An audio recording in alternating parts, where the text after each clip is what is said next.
Hello, I'm going to talk about the three types of Etzioni's compliances: the coercive, the remunerative, and the normative compliances, and how they kind of work in my classroom. So, the one that I don't like using would be the coercive compliance, because that's when students comply to avoid punishment or negative consequences. So, an example of that it would be me taking away recess, detention, cost of parents if they're not doing something I'm asking them to do. The downside to that is that it can cause resentment or fear and resistance, and it's only a short term answer because those rewards and those threats eventually wear off and they don't get scared anymore. Or you have situations where those kids don't comply because they don't want to comply, and because calling parents is not going to help. you know Losing recess isn't going to help. They're just going to be bad because they want to be bad. The next type is remunerative, where the students comply to receive rewards or incentives. I for my classroom, I may give out extra what I call fake money so that they can go shopping. So I give them that type of reward. I also use, like, we play this game called Blickets, where if we get our work done, we'll do one of those. So it's kind of like a game slash recess. Or sometimes I'll even throw in, oh, we can go outside and have 10 more minutes of recess.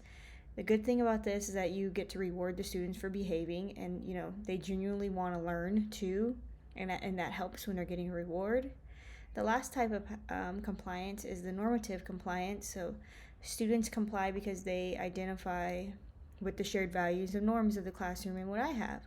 An example of this would be me, emphasizing teamwork in group assignments, respect, which is huge. The downside to this, it requires, a lot of modeling, constant modeling, and effort, and it's hard to establish compared to the other types of power in a classroom.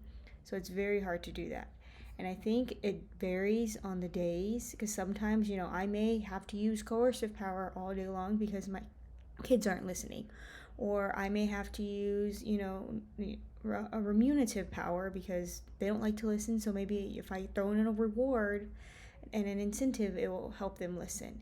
And I think with my classes too, I use more, of one type of compliance than another. For example, I know with my morning class and my second class, they are pretty good, and they like rewards, they like incentives, and they like to learn, and they like to be at school, and they're generally overall content with being there. So giving them a reward, it works with them. My last class, I probably use compliance way too much, and unfortunately I also have kids in there that don't like to comply. And regardless if I'm going to call the parents or send them to the principal or take recess away, they just don't comply. And after a certain amount of time, it's like I'll keep coercing them to do things or telling them to do things, and then eventually I'll try something different, like remunerative compliance. And sometimes that works after a little while, because they want to earn money, like I was talking about earlier. So that helps them, and eventually they'll get their work done. But it just depends, and it depends on the day of the week, it depends on the kids, it depends on everything. So I think at Sionis, there's a tongue twister. It depends on my situation, my classroom, my day that the kids are having, the day that I'm having, what we're expected to get done for the day, what type of compliance I'm using in my classroom. It's gonna vary. Like I said, it varies with each class too. And sometimes, I have to use coercive power because they don't want to listen, they don't want to learn. But I try to steer clear of that because I know it only works so much, and eventually, it hurts our relationships that I have with the students if I constantly have to get on to them. I have to yell, I have to call parents, which I don't like doing because, like, I don't want to call their parents and tell them bad things. I want to tell them good things. And I definitely don't want to take a recess because they need recess and they need to run around. So generally, I'm probably more, for the most part, in the remunerative category for compliance in my classroom, just because they work hard. Most of them, I love to give them rewards, and they love to receive those rewards, and they comply better when there's incentive or reward, whether it be the fake money that they can use shopping on Friday, or it's extra recess or getting to play the blicket or anything like that. They will usually comply because they get a reward or something.